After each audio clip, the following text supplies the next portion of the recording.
안녕하세요. 오늘도 사연살롱을 찾아주셔서 감사합니다. 40대 끝자락을 살고 있는 여성이에요. 나이가 들면 시간이 빨리 간다고 하더니 요즘은 정말이지 일주일이 순식간에 지나가네요. 월요일이 시작됐구나 했는데 정신 차려보면 또다시 월요일이 시작되고 있으니 말입니다. 한때는 시간이 너무도 안 가서 1분이 억겁처럼 길게 느껴지던 시절도 있었는데 말이죠. 저는 이혼한 지 15년이 되었어요. 23세 결혼해 한 남자와 11년을 살았지만 단 한 번도 그 사람이 내 남편이라는 생각을 가지고 산 적은 없는 것 같아요. 꼭 주인집 도련님을 모시고 사는 종려한 기분으로 살았거든요. 그러니 11년간의 결혼 생활은 제게 있어 인생의 노역기간이나 다름없답니다. 모든 문제의 시작이 다 그렇겠지만 제 결혼은 첫 단추부터 잘못된 거였어요. 사랑해서 결혼한 사람들도 살다 보면 사느니 못 사느니 말들이 많기 마련인데 애초에 우리 부부는 일말의 애정도 없이 시작을 했거든요. 심청이는 공양미 상백석에 팔려가 아버지 눈을 뜨게 해주었다면 저는 친정아버지 빚 때문에 10살 많은 남자한테 시집을 가게 되었어요. 저희 부모님은 지방 소도시 출신으로 제가 7살이 되던 해 서울로 올라오셨어요. 그때 취직한 곳이 바로 제 시댁이었죠. 엄마는 그 집 가사도우미였고 아빠는 시아버지 운전사였거든요. 그래서 저는 어린 시절을 서울에서 부자들이 산다는 강남에서 보냈어요. 부모님 출퇴근 때문에 시댁 근처에 집을 얻어야 했거든요. 그렇다고 시댁처럼 대저택에 살았던 건 아니고 같은 강남이지만 형편은 180도 다른 무허가 판자촌이었어요. 강남이란 곳이 참 희한한 곳이더라고요. 도로 하나를 사이에 두고 최고 부촌과 극빈촌이 마주보고 있으니까요. 말이 강남이지 제가 살던 곳은 산동네보다도 못한 곳이었어요. 그나마도 도시계획 사업의 일환으로 툭하면 철거 위기에 놓이곤 했었죠. 그렇다 보니 전기 사정이나 수도 사정이 그리 좋지 않았어요. 이게 정말 대한민국의 수도인 서울이 맞나 싶을 정도로요. 그래도 우리 세 식구는 이렇게라도 서울에 가정을 꾸리고 살 수 있어서 다행이다 생각하며 살았어요. 그도 그럴 것이 저희 부모님이 서울행을 결정하던 때만 해도 일자리도 못 구한 처지에 어린 저를 데리고 가기 힘들어서 외가에 맡기라고 했었거든요. 그런데 운 좋게 부모님 취직이 결정되면서 저도 함께 서울로 올라올 수 있게 된 거예요. 비록 부모님이 출근을 하면 저 혼자 집에서 보내야 했지만 그래도 밤이면 어김없이 부모님이 집으로 돌아오시니 걱정은 없었어요. 집들이 따닥따닥 붙어있는 판자촌이라 옆집이고 뒷집이고 북적대고 사람이 살고 있다는 것도 외로움을 잊을 수 있는 이유이기도 했고요. 동네에는 저랑 비슷한 처지의 아이들이 꽤 많아서 함께 어울려 놀다 보면 시간도 후딱 지나곤 했어요. 허기지면 엄마가 출근 전에 차려놓고 가신 밥을 친구들과 함께 먹곤 했고요. 가난했지만 행복했던 시절이었죠. 그 동네에서 5년 넘게 살았던 우리 가족은 드디어 온수도 잘 나오고 화장실도 집안에 붙어있는 빌라로 이사를 가게 되었어요. 판자촌에서 조금은 번화한 강남 중심으로 다가가게 된 거죠. 그렇다고는 해도 햇볕도 제대로 안 드는 반지하였지만요. 왜 기생충이란 영화를 보면 자꾸 냄새 얘기를 하잖아요. 그 영화를 보면서 제가 무릎을 탁 쳤던 게 바로 그 대목이었어요. 반지하에 살아본 사람만이 공감할 수 있는 그 냄새를 저도 결혼 전까지 늘 맡아가며 살았으니까요. 중학생 때였는데 한 번은 우리 반 애가 저한테 냄새가 난다고 해서 충격을 받았던 적이 있어요. 그날 집에 돌아간 저는 엄마를 졸라 동네 슈퍼에서 섬유유연제를 한 통 사왔어요. 양 많고 제일 싼 제품을 샀더니 인공적인 느낌이 강한 장미향이더라고요. 내 옷에서 그 향 때문에 골치가 지끈거리기는 했지만 그래도 남들한테 감추고 싶은 지하실 냄새보다는 나은 것 같아서 빨래할 때 섬유유연제는 빼먹은 적이 없었어요. 냄새뿐만이 아니에요. 적어도 반은 지상에 올라있는 반지하인데도 어찌나 늘 꿉꿉하고 음습하던지, 특히 장마철에는 물먹은 손방석 위에서 생활하는 기분이 들 정도였죠. 그래도 돌이켜보면 그때가 좋았던 것 같네요. 우리 가족에게는 희망이 있었거든요. 몇 년만 더 바짝 벌어서 강 건너에 있는 지상주택으로 이사를 가자는 꿈말이에요. 그런데 그 꿈이 손에 잡힐 것 같이 가까워진 어느 날 문제가 터지고 만 거예요. 그날은 2학기 중간고사 성적표가 나온 날이었어요. 학원 하나 다니지 못했지만 비싼 과외를 줄줄이 달고 사는 친구들을 제치고 제가 반에서 1등을 한 날이었죠. 아빠는 그런 저를 위해 모처럼 남산 야경을 보여주시겠다며 당시 사장님, 그러니까 시아버지 차를 끌고 나오셨어요. 엄마가 만류를 하셨지만 그날따라 아빠가 왜 그리 들떠 계셨던 건지 잠깐이니 괜찮다며 굳이 저를 태우러 차를 끌고 집으로 오셨죠.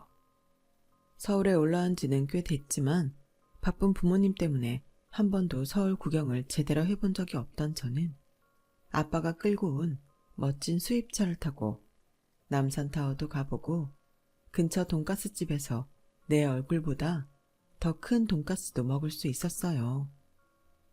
하지만 식사 도중 사장님 호출을 받고 급하게 차를 몰고 가다가 사고가 나고 만 거예요. 마주 달려오던 차량과 부딪히려는 찰나 아빠는 급박한 그 순간에도 저를 덜 다치게 하려고 핸들을 돌리는 바람에 저 대신 아빠가 크게 다치게 되었죠. 아빠 덕분에 저는 철가상 정도로 그쳤지만요. 우리가 타고 있던 고가의 수입 차량은 거의 폐차 수준이 되고 말았고요. 그 사고로 아빠는 반년 넘게 병원 생활을 해야 했어요. 수술도 3번이나 해야 했고요. 해가 잘 드는 집으로 이사를 하려고 10년 가까이 열심히 모아두었던 돈은 고스란히 아빠 수술비와 병원비로 들어갔지만 그마저도 턱없이 부족했어요. 차값 변상은 꿈도 못 꿀 상황이었고요. 그 바람에 사장님 댁에서 일을 하는 엄마는 매일같이 사모님한테 시달려야 했어요. 아줌마, 이게 말이나 되는 소리예요? 차값 변상할 돈이 없다니. 아니, 그럴 주제도 안 되는 것들이 왜 남의 차는 몰고 나갔대? 우리가 자선사업가도 아니고 왜 손해를 봐야 되냐고. 어디서 이런 거지 같은 것들이 꼬여서 사람 성질을 돋궈. 사모님, 죄송합니다. 차값은 제가 일해서 갚아 나갈게요. 당장은 애아빠 수술비도 그렇고 많이는 못 갚겠지만 어떻게든 그 돈은 제가 다 갚아 나갈게요. 아줌마 월급이 얼마라고 어느 세월에 그 돈을 갚아? 그러다 어느 날 갑자기 야반도주라도 할지 누가 아냐고. 세상에, 우리가 그동안 지들한테 베푸는 애를 이렇게 원수로 갚냐? 뭐 이런 인간 말종 같은 것들이 다 있어. 암튼 나는 더는 못 기다려주니까 새 차를 끌어오든 장기를 팔든 어떻게 해서든 이달 말까지 차값 물어줘요. 안 그럼 그 집 딸내미까지 죄다 감방에 쳐넣을 테니까. 사모님은 길길이 날뛰었고 저까지 걸고 넘어지는 통에 엄마는 사색이 되었어요. 더는 떨어질 곳도 없을 정도로 우리 세 식구는 인생의 나락으로 떨어져 버렸죠. 그때 우리 가족을 구해준 건 사장님이었어요. 제 시아버지요. 당신 그만 좀 해. 지금 차가 문제야. 사람이 죽고 사는 문제인데 그깟 차가 뭔 대수라고? 아주머니, 차값은 됐습니다. 그나저나 곧 2차 수술 들어간다던데 수술비는 있습니까? 그 말에 엄마는 눈물이 그렁그렁한 눈으로 마주잡은 손가락만 바들바들 떨 뿐이었어요. 일단 수술비랑 병원비는 회사에서 알아서 할 테니 마음 놓으세요. 아주머니가 마음 단단히 잡수셔야 가족들도 버틸 거 아닙니까? 기운 내세요. 아니 여보, 차값도 못 받았는데 수술비는 뭐하러 대줘요? 이 인간들한테 그 돈 받아낼 수도 없을 텐데. 당신은 좀 조용히 해요. 내 밑에서 일하던 사람이야. 당연히 내가 책임을 져야지. 앞으로 한 번만 더 이 일로 아줌마 괴롭히면 그땐 가만히 안 있을 줄 알아. 사장님 한마디에 사모님은 더는 저희 엄마를 불러 괴롭히는 일은 없었어요. 하지만 다른 방법으로 괴롭혀대기 시작했죠. 아줌마, 오늘부터는 주방일 외에 청소도 아줌마가 담당해요. 청소 도우미가 아파서 못 나온다네? 갑자기 사람을 구할 수도 없고. 내가 아무나 집에 안 들이는 거 알죠? 그러니까 쭉 우리 집을 해온 아줌마가 대신 좀 맡아서 해요. 원래 저희 엄마는 주방일만 맡아서 해왔고 집안 청소며 세탁은 다른 분이 하셨었는데 갑자기 사람을 줄인 거예요. 돈 받아낼 길이 안 보인다 싶으니 대신 노동력으로라도 받아내야겠다 생각하신 거죠. 그 바람에 엄마는 새벽부터 밤 늦게까지 일을 해야 했어요. 집이 넓어서 청소하는 것만으로도 엄마는 기진맥진이 됐지만 그렇다고 원래 하던 일을 설렁설렁 할 수는 없었어요.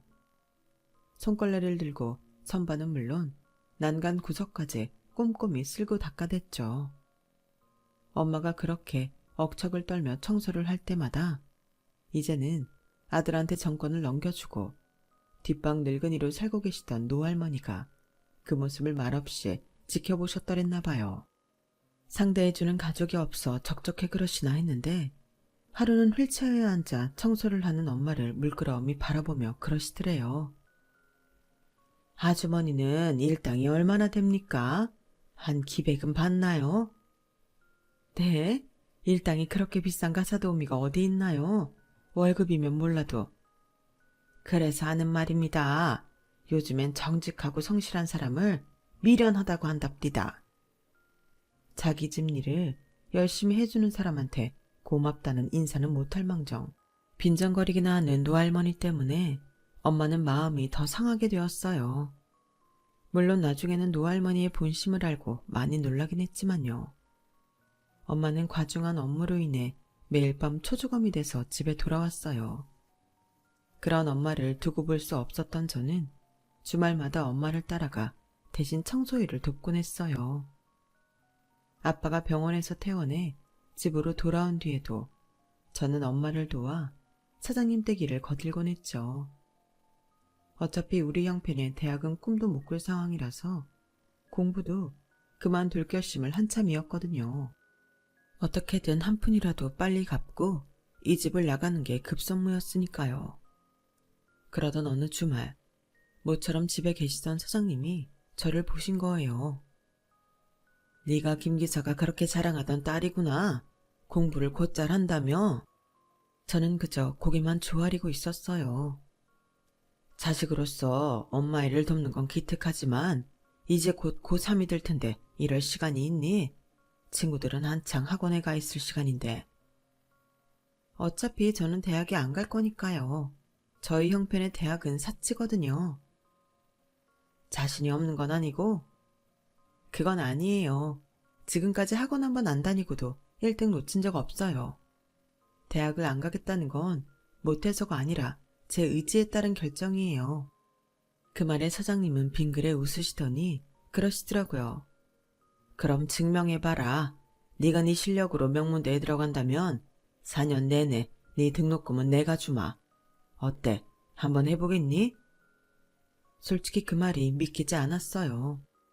하지만 믿고 싶었어요. 그만큼 제 상황이 절박했으니까요. 대학만 졸업할 수 있다면 지금보다 우리 집 살림에 보탬이 될 수 있을 테니까요. 사회에서 고졸과 명문대 졸업자는 초봉부터가 다르잖아요. 그래서 마음을 다잡고 공부를 시작했어요. 매일 밤 파김치가 돼서 돌아오는 엄마를 보는 건 가슴이 아팠지만 그래도 우리 세 식구가 이 캄캄한 암흑 속을 빠져나가려면 내가 공부로 성공하는 길밖에 없다는 걸 알기에 눈 감고 귀를 닫고 죽기 살기로 공부에 매달렸죠. 그렇게 해서 저는 1년 뒤 서울대에 합격할 수 있었어요. 사장님은 약속대로 전학기 등록금을 대주셨죠. 덕분에 아르바이트를 해서 버는 돈은 고스란히 우리 집 생활비로 쓸 수 있었어요. 조금씩 상황이 나아질 기미를 보이기 시작한 거죠. 하지만 인생이 어디 그렇게 술술 풀리기만 하나요? 사고로 한쪽 다리를 못 쓰게 된 아빠는 가장으로서 제 몫을 할 수 없는 상황에 좌절했고 현실을 잊으려 술에 의존하게 되었어요. 그러다 몸도 정신도 망가지게 되었죠. 세상이 자신을 무시한다며 톡하면 집안 살림을 부수고 엄마한테 손찌검까지 하기 시작했어요. 몇 년 사이 아빠는 제가 알던 아빠가 아닌 완전 낯선 사람이 되고 말았어요. 그러다 술에 취해 밤거리를 헤매다 음주 차량에 치여 세상을 떠나고 말았죠. 어이없게도 차 사고로 자신의 인생을 날리고 빚더미에 앉았던 아빠는 두 번째 차 사고로 목숨을 잃었지만 빚은 갚을 수 있었어요. 덕분에 엄마는 아빠 사망 보험금을 사모님께 고스란히 전해드리곤 그 집 일을 그만둘 수 있었고요. 물론 사장님이 지원해주신 아빠 병원비까지는 갚아드릴 수는 없었지만 어찌됐든 우리 모녀는 0에서 다시 시작을 할 기회를 얻게 된 거죠. 사장님 댁을 나온 엄마는 인력사무실에 등록해 일당제 파출 일을 시작했어요. 일할 자리만 확보된다면 한 가게의 정직원으로 일하는 것보다 벌이가 훨씬 더 좋았거든요. 도시락 공장 반찬가게, 공사장 한밭집, 때로는 길거리 포장마차에서도 이 일을 하셨어요. 가난을 벗어나기 위해 길을 쓰고 일을 하셨죠. 그렇게 열심히 산 덕에 제가 대학교 3학년이 되던 해 드디어 반지하에서 탈출할 수 있었어요. 지긋지긋한 강남을 떠나 저희 학교와 5정류장 거리인 동네의 3층 빌라로 이사를 하게 되었어요. 집을 고르면서 우리 모녀가 중점적으로 본 건 해가 잘 드는 집, 이거 하나였어요. 그 소원대로 구한 집에서 첫날 아침을 맞은 우리 모녀는 거실 창으로 쏟아져 들어오는 햇살을 보며 울컥할 수밖에 없었죠. 햇빛은 분명 공짜인데 가난한 사람은 그 공짜 햇빛도 어렵게 받고 사는구나 생각되더군요. 이제 과거는 잊고 새로운 인생을 살면 되겠다 생각했어요. 그런데 그러던 차에 사장님한테 연락이 온 거예요. 점심을 사주시겠다고 잠깐 보자고 말이죠. 제 대학 등록금도 대주고 계시니 이번만큼은 제가 밥이라도 대접해야겠다 싶어서 현금을 준비해서 나갔어요. 다행히 며칠 전에 받은 아르바이트비가 수중에 있었거든요. 그런데 막상 나가보니 사장님만 나오신 게 아니더라고요. 웬 젊은 남자가 옆자리에 떡하니 앉아 있었어요. 온 몸에 명품을 두른 남자는 딱 보기에도 껄렁껄렁해 보였어요. 인사들 하지. 혜민 양, 이쪽은 내 아들이에요. 미국에서 공부하다가 얼마 전에 한국으로 들어왔어요. 남자는 심드렁하게 내가 왜 저런 거한테 인사를 해야 되나 하는 표정이 역력했죠. 하지만 그건 저도 마찬가지였어요. 아무리 봐도 제 앞에 남자는 공부를 하느라 미국 생활을 한 것 같지는 않았거든요. 나이는 30대 정도 돼 보이는데 행동거지가 철없는 고등학생 같았거든요. 한마디로 절대 상종하고 싶지 않은 부류였어요. 게다가 주문을 할 때 직원을 대하는 태도를 보니까 싹수가 완전 노랗더라고요. 어떻게 저런 아빠 밑에서 저런 개아들이 나왔을까 싶을 정도였죠. 어느 정도 식사를 마친 사장님은 중요한 회의가 있다시며 먼저 일어날 테니 천천히 식사를 하라고 하셨어요. 그러시면서 저를 잠시 밖으로 부르시더라고요. 녀석이 어릴 때부터 해외에서 생활해 나서 한국에 친구가 없어요. 철없는 아들놈을 맡겨서 미안하지만 혜민 양이 오늘 데리고 다니면서 서울 구경 좀 시켜줘요. 이참에 내 아들한테 맛있는 것도 많이 얻어먹고 백화점 가서 백도 좀 사달라 그러고 그럼 혜민 양 믿고 갑니다. 차라리 그동안 대중 등록금을 갚으라고 하는 게 낫지. 어디 저런 개차반을 떠넘기나 싶었어요. 룸으로 다시 들어와 보니 남자 역시 제가 마음에 안 들었는지 삐딱한 표정으로 그러더군요. 나도 좋아서 나온 거 아니니까 거 얼굴 좀 펴시다.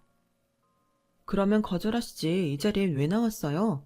그랬으면 서로 간에 아까운 시간 낭비 안 했을 거 아닙니까? 그쪽이나 나나 서로 마음에 안 드는 것 같으니 여기서 그만 헤어지죠. 할 말을 마치고 가방을 챙겨드렸는데 남자가 피식 웃으며 그러는 거예요. 누가 마음에 안 든대요? 난 그쪽 마음에 드는데. 그럼 우리 이제 아버지 명령대로 데이트하러 갈까요? 뭐부터 할까요? 쇼핑? 아니면 영화 관람? 그날 저는 제 멋대로인 남자한테 끌려다니며 난생 처음 백화점 명품관에도 들어가 보고 연예인들이 다니는 헤어샵에도 가게 되었어요. 남자는 제 머리 끝부터 발끝까지 돈으로 발라주었거든요. 그리고 여느 연인들처럼 저희 집까지 데려다주며 차 문까지 직접 열어주더군요. 난생 처음 받아보는 공주 대접에 어안이 벙벙했지만 겉으로는 내내 무심한 척 연기를 했어요. 혜민씨, 나 그렇게 별로예요. 인물도 이만하면 어디서 안 빠지는 정도는 되고 학벌도 그럭저럭은 되잖아요. 거기다 우리 집에 돈이 무지하게 많은데 어때요? 좀 땡기지 않아요? 글쎄요. 난 남자 얼굴 뜯어먹고 살 생각도 없고 학벌이라면 나도 만만치 않게 좋아서 그닥.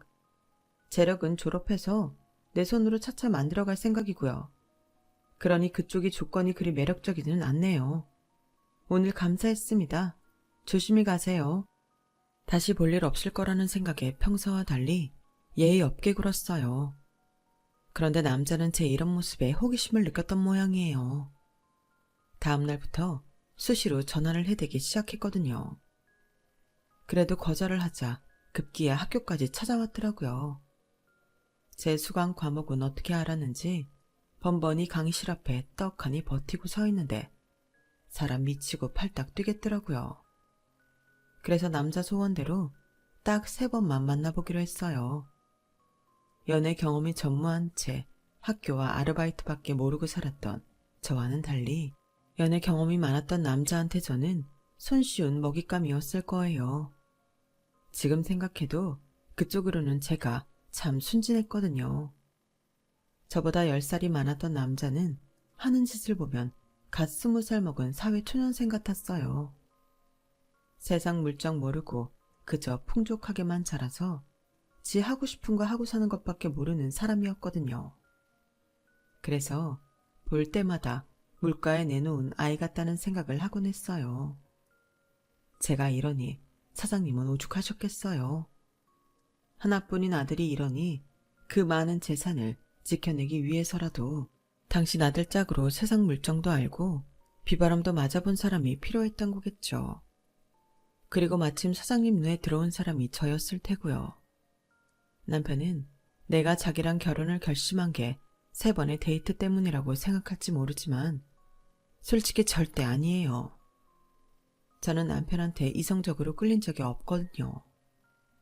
그럼에도 불구하고 제 인생을 이 남자한테 걸었던 건 바로 사장님에 대한 고마움 때문이었어요. 저희 아빠가 자동차 사고를 내고 오랜 병원 생활을 할 때 사장님이 아빠 수술비랑 병원비 그리고 저희 집 생활에 도움을 주신 건 알고 있었지만 그 외에도 도움을 받았다는 건 결혼 얘기가 나오던 그 무렵에 알게 되었거든요.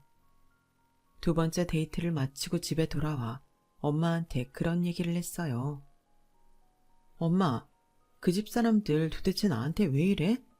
철없는 아들내미야 철이 없으니 그렇다 치고 왜 사장님까지 날 며느리로 못 띄워서 야단이냐고. 드라마만 봐도 있는 사람들은 있는 사람들끼리 사도 맺고 그러잖아. 돈을 안 따진다 쳐도 의사나 하다못해 변호사라도 된다면 모르겠지만 난 그저 일개 회사원일 뿐인데 왜 나한테 이러냐고. 혹시 내가 모르는 비밀이라도 있는 거 아니야? 나 데려다가 간이라도 떼어달라고 그러려는 건가? 진짜 이해가 안 된다니까. 제 말에 엄마는 말없이 낮은 한숨을 쉬셨어요. 혜민아, 넌 정말 이 결혼 싫은 거니? 죽어도 안 되겠어? 엄마까지 왜 이래? 그 집이랑 우리 집 어울리기나 해? 일단 사는 집만 비교해봐. 우리 그 집 화장실만한 집에서 살아. 수입은 뭐 비교할 것도 없고. 게다가 아빠가 사장님 운전기사였고 엄마는 그 집 도우미였는데 하루아침에 사돈으로 만날 수 있겠어? 어디 마음 불편해서 살겠냐고. 그건 그렇긴 하지만 사장님도 원하신다잖니. 그럼 그런 문제는 전혀 신경 쓰지 않는다는 거 아니겠어? 네가 싫다면야 어쩔 수 없지만 우리 입장에서는 나쁜 혼처는 아닌 것 같아. 솔직히 엄마 말이 틀린 건 아니었어요. 나쁜 혼처가 아니라 남들 같으면 쌍수 들고 달려들 만한 혼처였죠. 사랑해서 죽고 못 산다고 했던 사람들도 결혼하고 몇 년 지나면 원수가 되는데 그깟 사랑이 대수겠어요. 서로 조건 보고 하는 결혼이라면 제 입장에선 완전 로또 맞은 거나 진배 없는 거죠. 이제 와 이야기지만 네 아빠 사고 나고 나도 경황이 없어서 사고 뒤처리를 할 생각도 못하고 있었어. 그땐 네 아빠가 워낙 위독한 상태였으니까. 상대 차량 운전자랑 합의를 봐야 하는데 내 정신이 딴 데가 있는데 뭘 할 수 있었겠니? 가진 돈도 얼마 없기도 했고 그때 사장님이 직접 변호사도 불러주시고 합의금도 내주셨으니 아빠가 실형 안 살고 끝날 수 있었던 거지.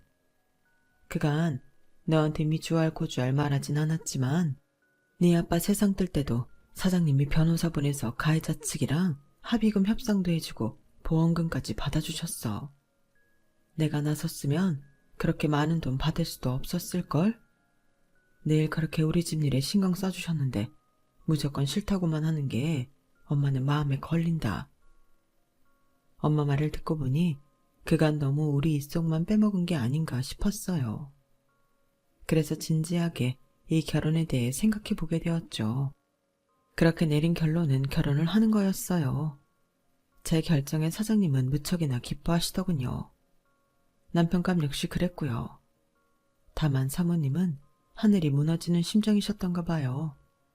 제가 인사를 드리러 댁에 찾아갔더니 안방에서 대성통곡을 하고 계셨어요. 내가 이 꼴 보려고 내 아들 애지중지 키웠는 줄 알아요? 당신 어떻게 이런 결혼을 시킬 수가 있어요? 주변에서 뭐라고들 하겠냐고요. 하고 많은 혼처 두고 왜 하필 우리 집에서 부리던 인간들이랑 사돈을 맺냔 말이야. 당신 나한테 왜 이러는 거냐고. 이 사람아, 어떻게 이렇게 자기 자식을 몰라. 주원이 녀석한테 회사 맡기면 얼마나 갈 것 같아? 10년도 못 가서 회사 말아먹을 놈이라고. 혜민이처럼 똑똑한 애를 옆에 붙여놔야 당신이랑 나 죽고 난 후에도 우리 회사 살아남을 수 있다고. 집안 배경이 무슨 소용이야. 본인이 잘나고 똑똑해야지. 그러니까 당신 괜한 고집 부리지 말고 반갑게 며느리 맞을 생각이나 해. 제가 이미 집안에 들어와 있는 걸 모르는 사장님 내외는 안방에서 한바탕 말다툼을 벌이셨어요. 결국 아버님의 설득으로 어머님도 결혼을 찬성하긴 하셨지만 어느 정도 거리를 두고 지켜보는 느낌이었어요. 결혼을 한 이후에도 저는 다니던 회사에서 직장 생활을 이어갔어요. 아버님은 제가 회사로 들어오길 바라셨지만 제가 그러기 싫었거든요. 어떻게 들어간 대기업인데 아무리 오너가 시아버지라고 해도 중소기업으로 가는 건 말이 안 되죠. 남편도 제가 원한다면 어디에서 일하건 상관 않겠다고 했고요. 내가 왜 당신이랑 결혼했는 줄 알아? 당신이 우리 집 재산에 관심이 없어서. 우리 아버진 내가 못 믿어와서 잘난 며느리 들이려고 늘 버리섰거든. 근데 만나보니까 잘난 여자들이 하나같이 우리 집 재산에 눈독을 들이더라고. 날 밀어내고 자기가 오너 자리에 앉을 생각들 뿐이었지. 근데 내가 또 그 꼴은 못 봐주잖아. 그래서 지금까지 아버지가 주선한 선자리는 다 파투를 내고 다녔어. 당신만 빼고 말이지. 결혼 전에는 남편이 세상 물정 모르는 도련님인 줄 알았는데 살아보니 꽤 영악한 사람이더라고요. 왜 머리는 나쁜데 눈치 빠르고 욕심 많은 사람들 있잖아요. 제 남편이 그랬어요. 남편이 본격적으로 이빨을 드러낸 건 아버님이 갑자기 쓰러지신 뒤였어요. 아버님은 돌아가시기 전까지 저를 차기 오너 자리에 앉히려고 측근들을 불러 장기 계획을 짜고 계셨는데 시작도 하기 전에 뇌출혈로 쓰러지고 만 거죠. 중환자실에서 일주일간 의식 없이 지내시다가 결국 세상을 떠나고 마셨어요. 그 일주일 동안 남편은 아버님이 저에게 회사를 물려주시려 했다는 사실을 알고는 저를 대하는 태도가 이전과는 완전히 달라졌어요. 대표직에 취임한 남편이 가장 먼저 한 일은 아버님의 최측근들을 잘라내는 거였어요. 아버님과 함께 저를 차기 대표로 밀고 있었다는 게 이유였죠. 그리고는 기존의 사업을 접고 자기가 원하는 신사업을 몇 가지 시작했는데 정확한 시장조사 없이 즉흥적으로 벌인 일이라서 실적은 고사하고 회사에 큰 타격만 입히고 말았어요. 그래서 아버님이 돌아가시고 3년도 안 돼서 회사가 휘청거리게 되었죠. 상황이 그 지경이 되고 나니까 남편이 저를 회사로 불러들이더라고요. 자기 밑에 들어오라고요. 정말 가기 싫었지만 이러다 아버님이 힘들게 이룬 회사를 하루아침에 날려버리게 될 것 같아서 울며 겨자 먹기로 다니던 직장에 사표를 내고 남편 회사로 들어갔어요. 가보니 가관도 아니었죠. 제가 전문 경영인이 아님에도 불구하고 허점이 수없이 보일 정도였으니까요. 그리고 그 원흉은 제 남편이었어요.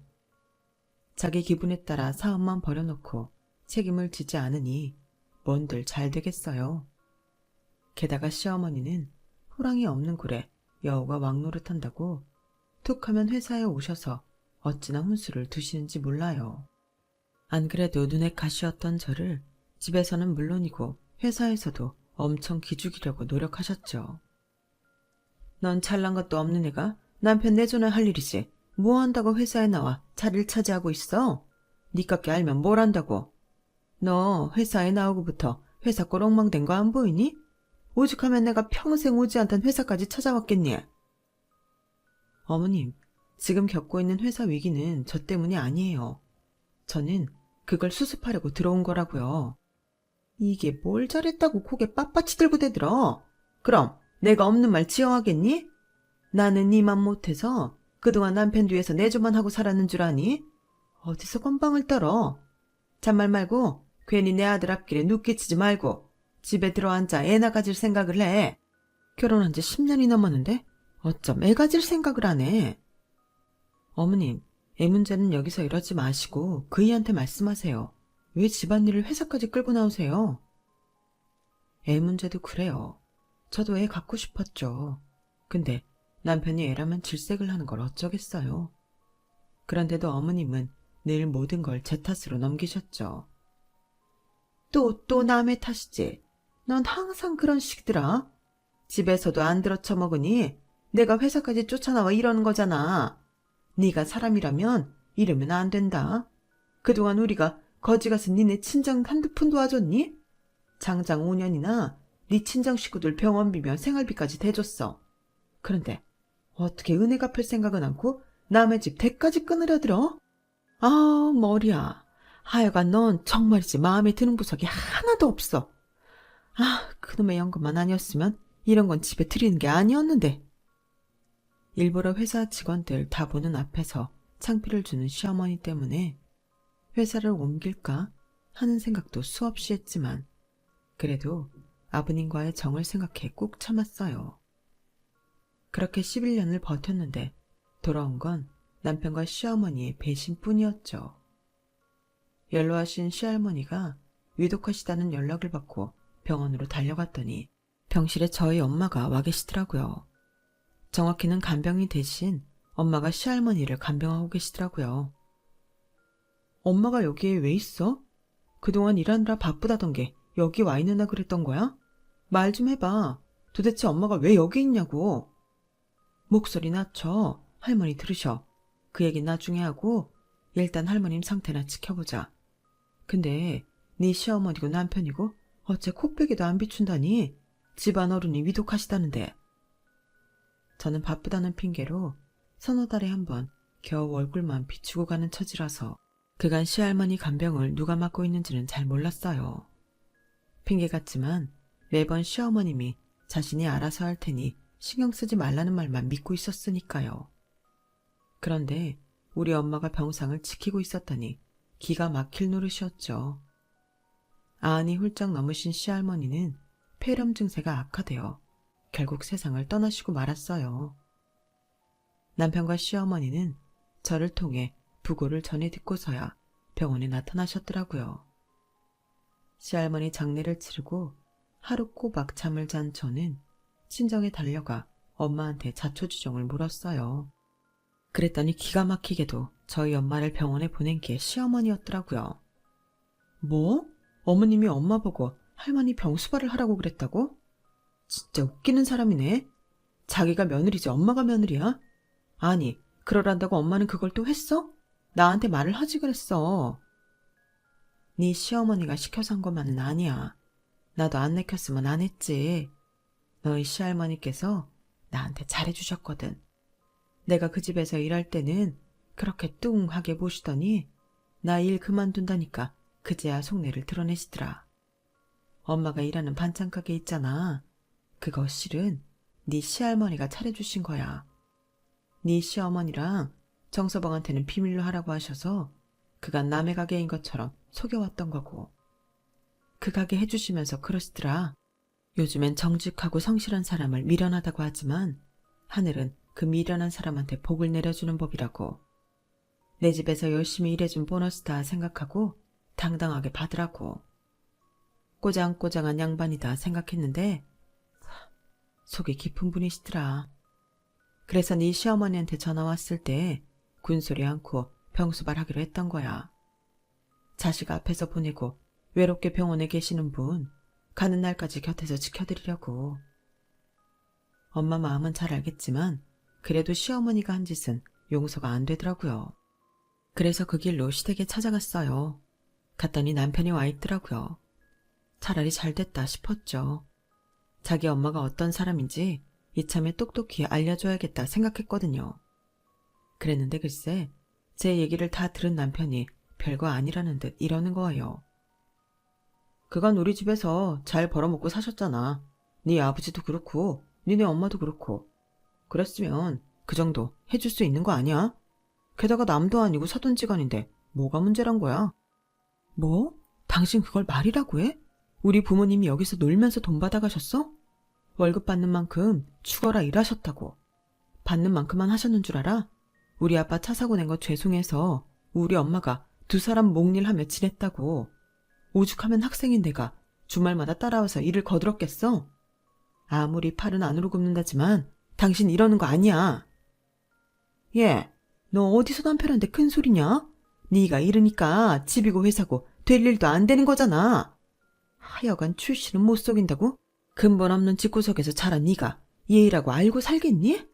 아, 동네 창피해서 원. 하, 말씀 잘하셨네요. 근본이요. 그러는 어머님은 얼마나 근본 있는 집에서 자라셨길래 그러세요? 이이가 그러더라고요. 자기 외가는 일제 침략기 때도 일본군 앞잡이 노릇하며 호의호식하고 살았다고요. 외가 피가 그렇대요. 돈 냄새 죽이게 잘 맞고 있는 놈들 앞에서 개처럼 꼬랑지도 잘 흔든다고요. 그뿐인가요? 어찌나 씀씀이가 좋은지 자식들 대학 보낼 때마다 학교에 잔디도 깔아주고 스쿨버스도 잘 사준다던걸요. 어머님도 그렇게 대학 들어가셨다던데 아닌가요? 제 말에 시어머니는 당신 아들을 노려보셨어요. 남편은 못 본 적 딴짓을 부렸고요. 저한테 툭하면 며느리 노릇 잘하라고 노래를 부르시더니 어머님은 시어머니 계시는 병원에 몇 년째 발길도 안 하셨다면서요. 저희 엄마가 그러시더라고요. 그야 그 노인네가 자기 앞으로 된 재산 죄다 시설에 기부를 했으니 그랬던 거지. 입장 바꿔 생각해봐라. 너라면 너한테 땡전 한 푼 안 주는 시어머니가 곱게 보이겠니? 내가 자기 며느리로 살면서 그간 해다 바친 게 얼만데 땅덩어리 하나 안 남기고 그걸 다 기증을 해? 인정머리 없는 노인네 같으니라고? 그리고 네 엄마 병원에 보낸 건 그간 우리가 네 친정한테 해준 게 있으니 그 빚 갚으라고 보낸 거다. 받은 게 있으면 주는 것도 있어야 하는 거 아니니? 어쩜 이리도 뻔뻔하신지. 나라 팔아먹은 이완요 찜쪄 먹을 사람이더라고요. 그런데 그래서 다행이었어요. 이런 사람들이라서 부채감 없이 이 집 사람들이랑 연을 끊을 수 있겠다 싶었거든요. 그래서 결혼 11년 만에 남편과 이혼을 하기로 했어요. 남편도 군말 없이 합의 이혼에 동의해서 깔끔하게 나눌 거 나누고 받을 거 받고 헤어졌죠. 이혼 후 재취업을 한 저는 40대 중반까지 회사 생활을 하다가 이후엔 엄마가 하시던 반찬 가게를 물려받게 되었어요. 생각 같아선 회사 생활을 더 하고 싶었지만 40 넘은 여자는 회사에서 반기지 않더라고요. 어차피 여자 직원은 임원까지 올려주지도 않을 뿐더러 승진이 멈춘 상태에서 제 밑에서 일하던 남자 직원들을 상사로 모시는 것도 못할 짓이라서 제 발로 나와버렸어요. 그런데 막상 직장을 나와보니 내가 그동안 왜 거기서 눈치 받아가며 자리를 보존하고 있었나 싶더라고요. 내 노력에 따라 가게 매출도 오를 수 있고 심지어 매달 제가 가게에서 벌어가는 돈이 직장 생활을 할 때보다 10배도 넘게 됐으니까요. 그래서 요즘은 저희 엄마를 따라 매주 토요일 오전엔 무료 배식 봉사활동도 하러 다녀요. 저희 가게에서 만든 김치며 밑반찬에 그날그날 국 한 가지 끓여서 나눠드리고 있는데 힘은 좀 들어도 보람은 있더라고요. 개처럼 벌어서 정승같이 쓰라더니 그 말이 이런 거구나 싶기도 하고요. 그런데 몇 주 전 쪽방촌에 배식 봉사를 갔다가 거기서 생각지도 못한 사람을 만났지 뭡니까. 15년 전에 이혼했던 전 남편이 거기서 지내고 있더라고요. 저를 본 남편은 마치 하늘에서 내려온 동아줄이라도 잡는 심정으로 한 걸음에 달려와 저를 향해 여보 라고 부르더군요. 기가 막혀서 정말. 저랑 이혼하고 7년쯤 지나 회사는 법정 관리에 들어갔고 집에는 빨간 딱지가 붙게 됐는데 그 충격으로 시어머니는 세상을 떠나시고 전 남편은 한동안 몰래 은닉해둔 재산으로 먹고 살았다더군요. 하지만 버는 거 없이 쓰기만 하니 그 돈도 몇 년 한가 다 사라지고 일용직을 전전하다 쪽방촌까지 들어오게 됐다네요. 그러면서 이렇게 다시 만나게 된 거 보니 우리가 인연은 인연인 것 같다면서 제게 엉겨붙들어 들었어요. 그래, 그쪽 말대로 우리가 만날 인연이었나 보네. 근데 인연도 인연 나름 아니겠어? 나 매주 토요일마다 우리 엄마랑 무료 배식 봉사해. 그러니까 배고프면 와서 밥 먹고 가.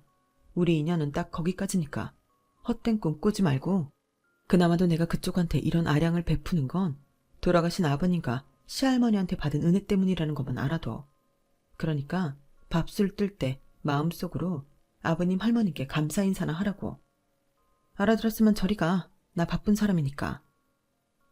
매정한 제 말에 전 남편은 욕설을 퍼부으며 난동을 부렸고 배식줄을 서 있던 쪽방촌 사람들이 그런 전 남편을 쫓아내 주었어요.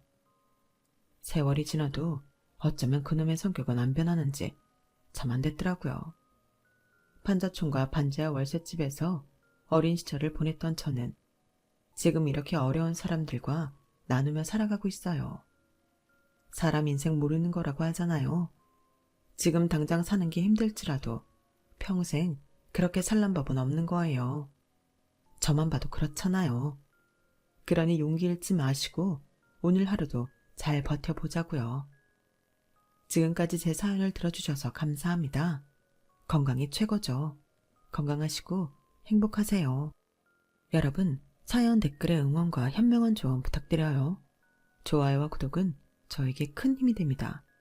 오늘도 좋은 일 가득하세요.